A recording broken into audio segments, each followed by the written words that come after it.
The music was too loud, or maybe it was just my heartbeat pounding in my ears. I was standing near the back of the room, gripping a half-empty glass like it could keep me steady. That's when I saw her, Margot, my wife, leaning in toward a man I didn't recognize. It wasn't just the closeness, it was the way her shoulders relaxed, the way she laughed like he'd unlocked a secret part of her I hadn't seen in months. I couldn't move. I couldn't even blink. It felt like someone had shoved a fist straight into my chest and left it there. She touched his arm, just a brief touch, but it felt like the room spun. I wanted to walk up, say something, scream even, but my voice was gone. My legs felt like concrete, so I left. No dramatic scene, no confrontation. I just slipped out the door, unnoticed, like a ghost at my own funeral. Outside, the cold air burned my lungs, but at least I could breathe again. I walked for miles, thinking of all the times I believed we were unshakable, and how one moment can rip that belief to pieces. I didn't sleep that night. I sat in the dark, replaying the image of her smile, that smile, as if it were proof of something I didn't want to admit. When she came home in the morning, her face was streaked with tears. She didn't explain. She didn't even try.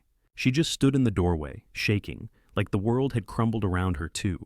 Margot didn't say a word that morning. She just sat on the edge of the bed, staring at her hands like they were covered in something she couldn't wash off. I wanted to ask her, who was that man? What happened after I left? But the words felt like razor blades in my throat. Instead, I made coffee, poured myself a cup, and tried to act like my entire world wasn't spinning out of control. By mid-morning, the silence was unbearable. I finally blurted out, "Are you going to tell me what's going on?" My voice cracked halfway through the sentence, and I hated how weak I sounded. She looked up at me, and I swear I saw fear in her eyes. Not guilt, fear. That's what threw me off. Her lips trembled like she wanted to speak, but all she said was, "Harold, it's not what you think." Those words are a cliché, right?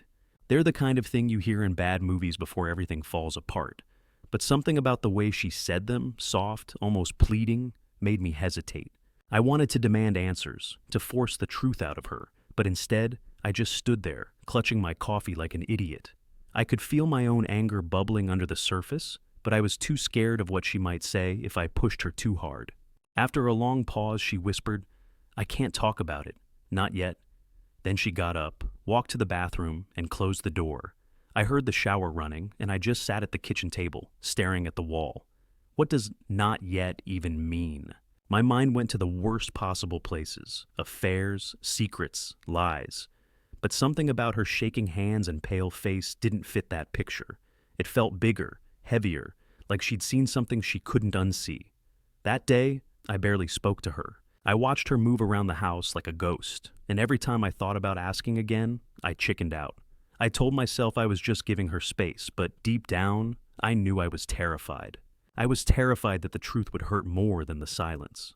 Late that night, when she finally fell asleep, I sat in the dark living room and scrolled through my phone, wondering if I should call someone. Maybe one of her friends, maybe even Simon, the guy who threw the party. But what would I even say? "Hey, did my wife leave the party with a stranger last night? Oh, and by the way, she hasn't stopped crying since." I didn't have the guts. Still, I couldn't shake the image of that man's hand on her back. And the more I thought about it, the more I realized I might have made the biggest mistake of my life by just walking out of that party. Something had happened that night, something Margot wasn't telling me, and I had no idea if I was ready to hear it. The next morning, Margot pretended nothing was wrong. She made breakfast, hummed while frying eggs, and smiled that tight fake smile people use when they're hiding something. I sat at the table, barely touching my food, my mind spinning with questions I didn't dare ask. Every time I looked at her, I saw flashes of that man's face, his smug, knowing grin, the way he leaned in close like he owned the space between them. I felt like I was losing my mind. By noon, I couldn't take it anymore. I grabbed my phone and stepped outside, pacing the driveway like a man who'd misplaced his entire life. I started digging, and by digging, I mean stalking. Scrolling through photos from the party that guests had already started posting online. Most were harmless group shots or blurry videos of people dancing. But then I saw him, the man, standing right next to Margot in one of the photos, his hand resting casually on her lower back like it belonged there. The way she was smiling, God, that smile, made my chest tighten.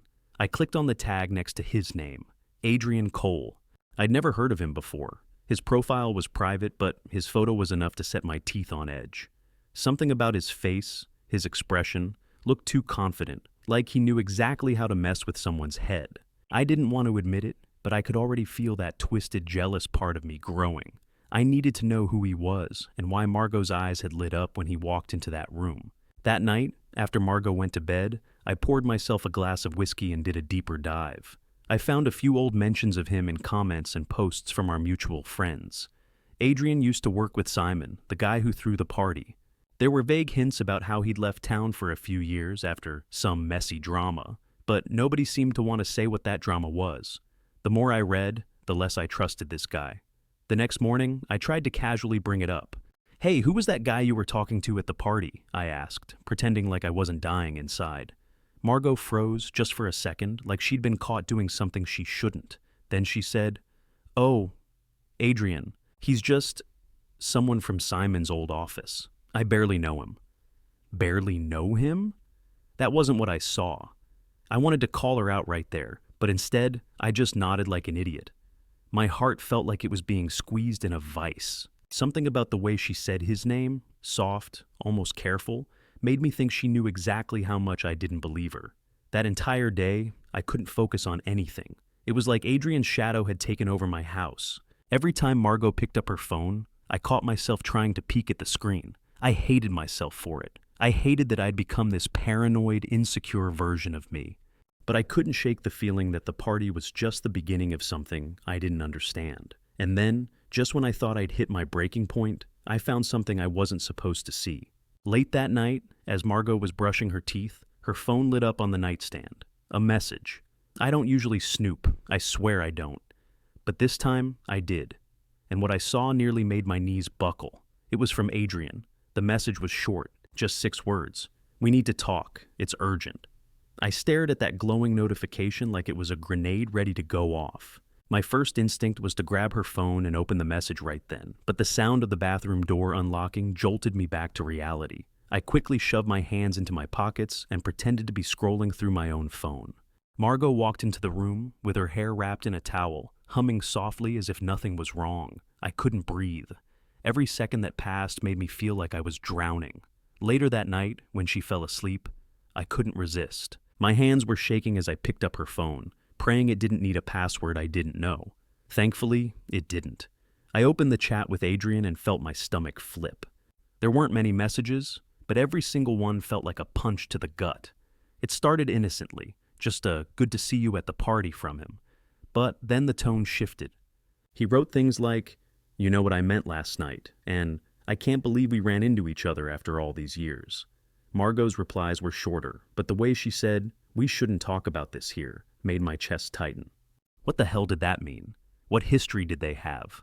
I scrolled further, heart pounding, and saw something that made my hands go cold.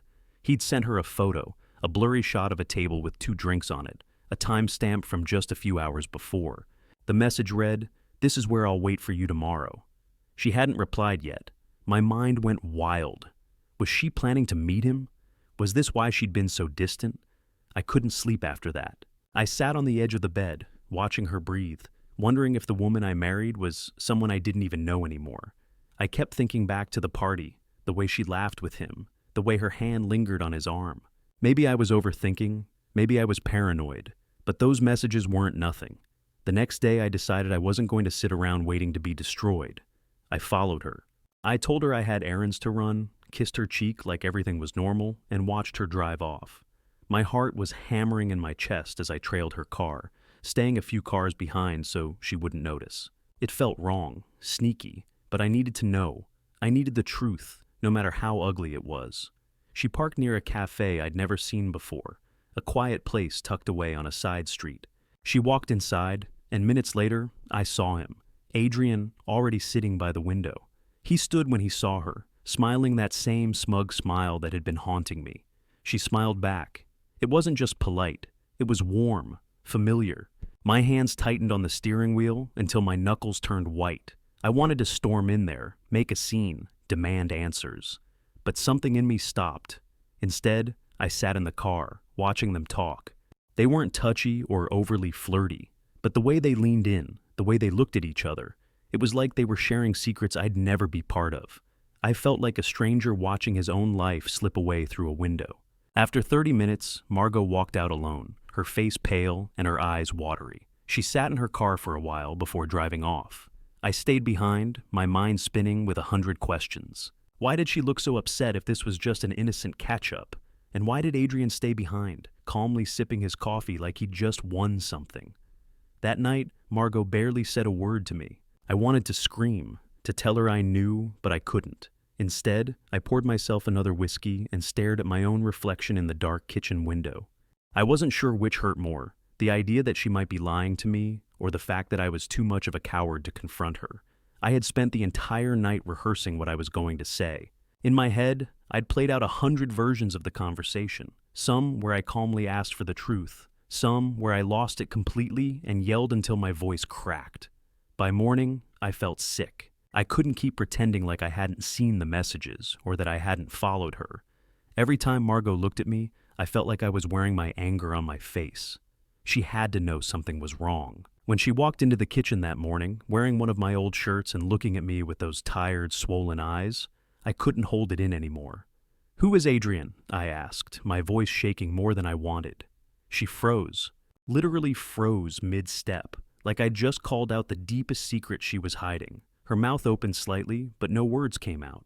That silence told me more than anything she could have said. I slammed my coffee mug on the table, too hard, and it cracked along the side.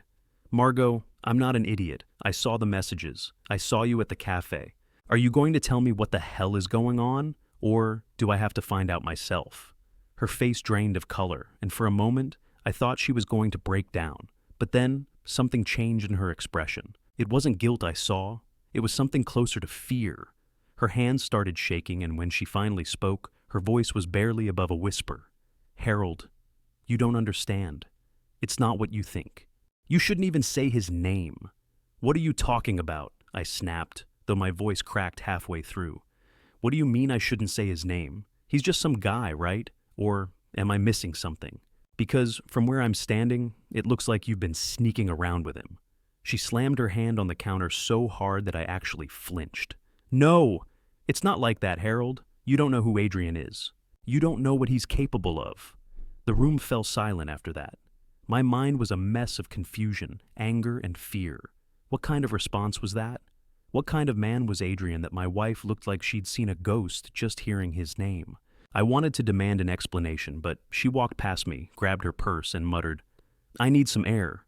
And just like that, she was gone. I stood there in the kitchen, staring at the cracked coffee mug, my pulse thundering in my ears. Nothing made sense anymore. If this wasn't about an affair, then what the hell was it? I needed answers, and I needed them now. Without thinking, I grabbed my keys and drove straight to that cafe. I wasn't sure what I'd do if Adrian was there, but I couldn't just sit around waiting for my life to fall apart. When I pulled up, the place looked almost deserted, except for one man sitting alone at the window. It was him, Adrian, and he was looking straight at me, like he'd been expecting me all along. Something about that stare made my skin crawl. It wasn't just confidence. It was like he knew me, like he'd been studying me long before that party. My hands tightened on the steering wheel as a sickening realization crept into my mind. Whatever this was, it wasn't just about Margot. Somehow, I was part of it now. I don't know what came over me, but I was out of the car before I had time to think it through.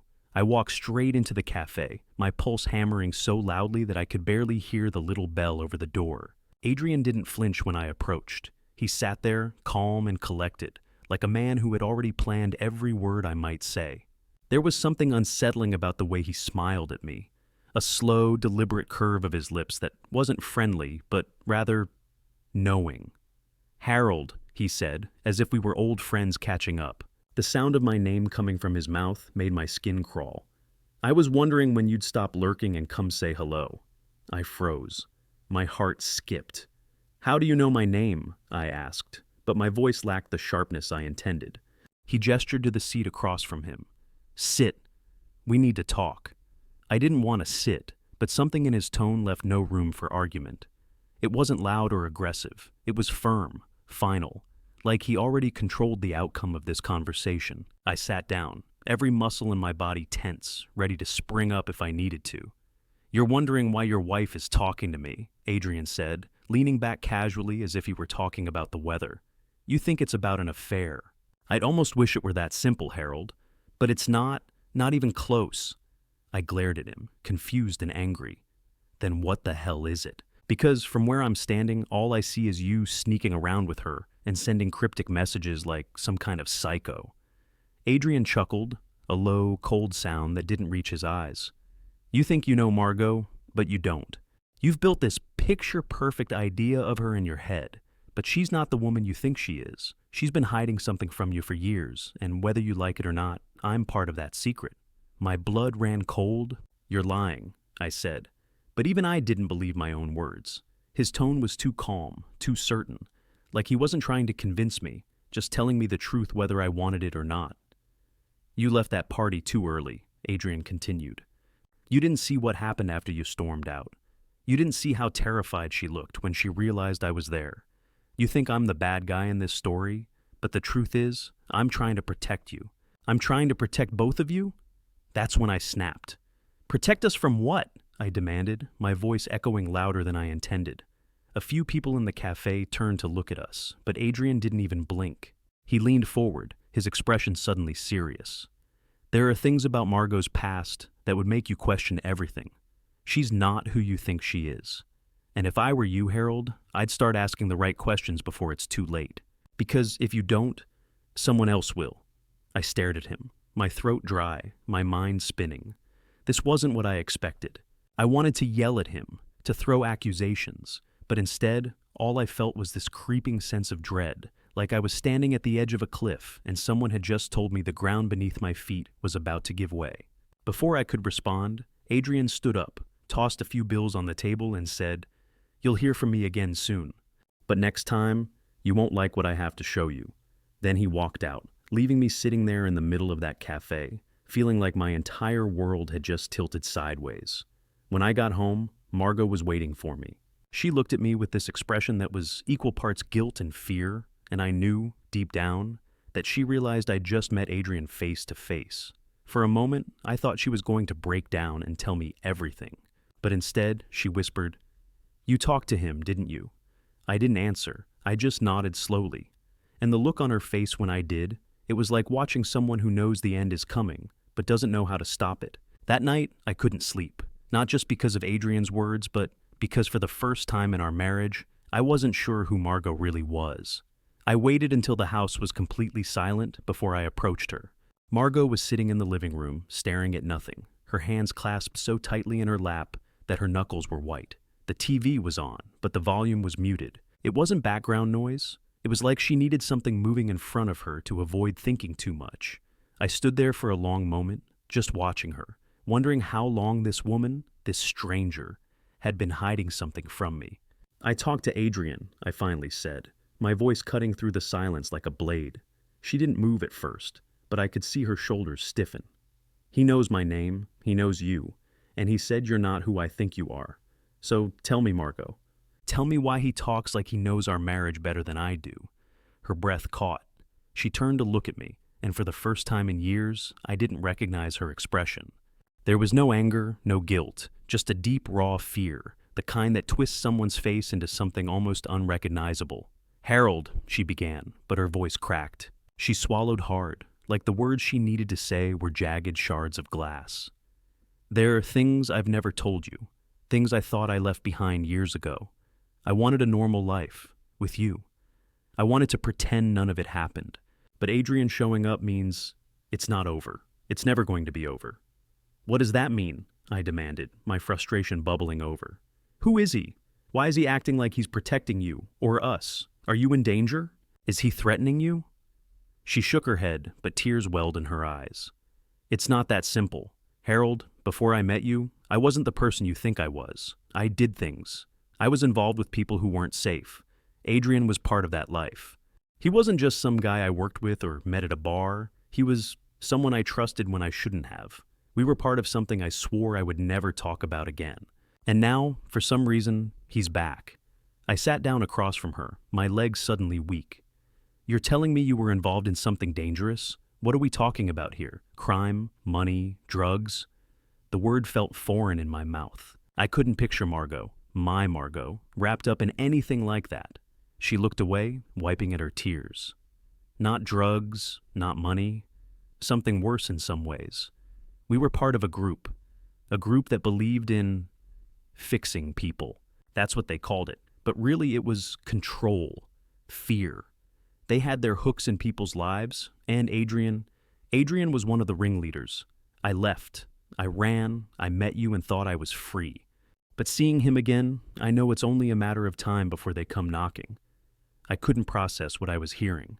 Fixing people? What does that even mean? Are you telling me my wife used to be part of some cult? She flinched at the word, but didn't deny it. It wasn't supposed to be like that. At first it felt like we were helping people. Then it turned dark, and I couldn't get out. Adrian was charming, persuasive, dangerous. And now, if he's here, it means he either wants me back, or he wants something I have. My blood ran cold. I didn't know whether to feel angry, terrified, or betrayed. All I knew was that the woman sitting across from me was hiding a past that I never could have imagined.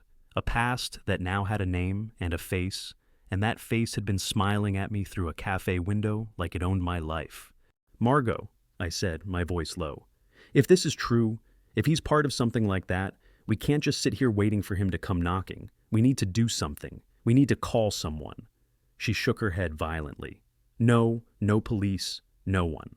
You don't understand. If we involve anyone, we'll both be in danger. Adrian doesn't forgive, and he doesn't forget. Her words sent a chill through me. I realized then that whatever game Adrian was playing, I was already a pawn in it. And Margot, whether she wanted to be or not, was still part of his world. That night, I barely slept.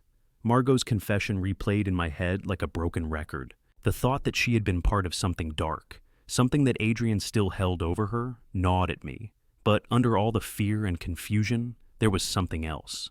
A determination I hadn't felt in years. I wasn't going to let this man or Margot's past destroy us. If we were going to survive this, we had to face it together. In the morning, I found Margot sitting at the kitchen table with a cup of coffee she hadn't touched. She looked exhausted, like she had been awake all night too. I sat down across from her and said, I don't care what happened before us. I don't care who you were back then. What I care about is now. What I care about is you. And I'm not letting some shadow from your past tear us apart. For the first time in days, she smiled. A small, fragile smile, but real. I took her hand across the table. We're going to end this, together. No running, no secrets. I promise. We spent the next few hours talking, really talking, in a way we hadn't in years. She told me everything. The truth about the so-called group, the manipulations, the fear that had kept her quiet for so long. The more she talked, the more I realized how strong she really was. She hadn't just escaped Adrian. She had built a life after him, piece by piece. And now, it was up to both of us to make sure he never took that away. I decided to call Simon, the host of the party, who knew Adrian. I didn't go into details, but I made it clear that Adrian's presence was unwanted and dangerous. To my surprise, Simon wasn't shocked. Apparently, Adrian's return had unsettled a lot of people. He promised to talk to him, to make sure he stayed away from Margot. Later that day, I took Margot out for a drive, just to get away from the house. We ended up at a quiet overlook, where the sun was setting in shades of gold and pink. She leaned her head on my shoulder, and for the first time in days, I felt something close to peace. You know, she whispered, I've spent years waiting for my past to catch up to me. But maybe I don't have to be afraid anymore, not with you. I wrapped my arm around her, pulling her closer. You're safe now. We both are. No more secrets. No more shadows. A few days later, we received a single message from Adrian. You made your choice. I won't bother you again. We never heard from him after that. Maybe it was Simon's intervention. Maybe Adrian realized he no longer had control over her. Or maybe he just moved on. I didn't care. All I knew was that we had survived. In the weeks that followed, something shifted between us. We started rebuilding, not just trust, but the connection we had before all of this. Late-night conversations, spontaneous laughs, even small adventures together. It was like we'd been given a second chance, and neither of us was going to waste it. Looking back, I still can't believe how close I came to losing her, to letting fear and doubt eat away at everything we'd built. But that night at the party, the one that almost broke us, ended up becoming the moment we started fighting for each other again. And this time, I know we'll never stop.